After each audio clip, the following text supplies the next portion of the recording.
New York City and other areas in the northeast U.S. have shut down, with forecasters warning residents to expect crippling amounts of snow. Forecasters say Winter Storm Juno could dump up to 76 centimeters, 30 ins, in some parts of New Jersey, Maine, and New Hampshire.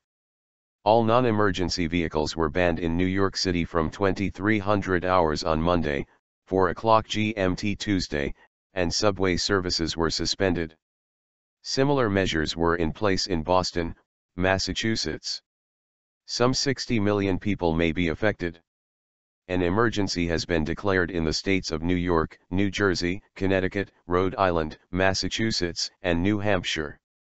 Boston, which is forecast to receive some of the highest snowfalls, has also suspended public transport and car travel. However, some meteorologists in Pennsylvania and New Jersey have downgraded their snowfall predictions, saying there has been less snowfall than initially forecast. At least one winter storm warning in New Jersey has been cancelled. In other developments, 6,500 flights in and out of airports along the East Coast cancelled. Businesses and schools closed early on Monday. Schools not expected to reopen before Wednesday at the earliest. Boston is expected to bear the brunt of the storm. Matter of life and death.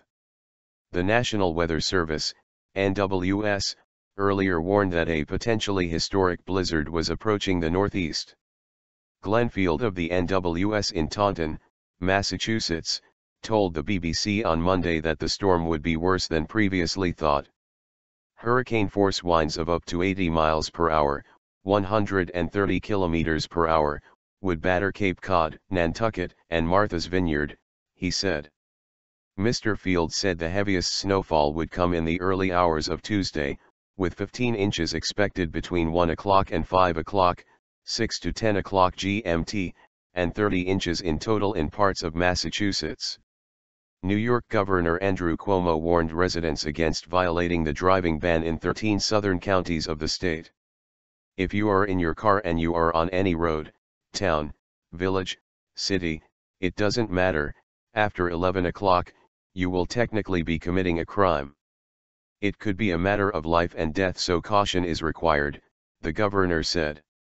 Echoing his words, New York City Mayor Bill de Blasio urged residents to stay out of the way of the 2,300 snowplows clearing city streets. You can't underestimate this storm. What you are going to see in a few hours is something that is going to hit very hard and very fast. Similar bans for non-emergency vehicles were enacted in Connecticut and Massachusetts. In addition to heavy snow, with blizzard warnings, there's a big threat of high, damaging winds, and that will be increasing Monday into Tuesday, said Bob Oravec, a National Weather Service forecaster. A lot of blowing, drifting and such.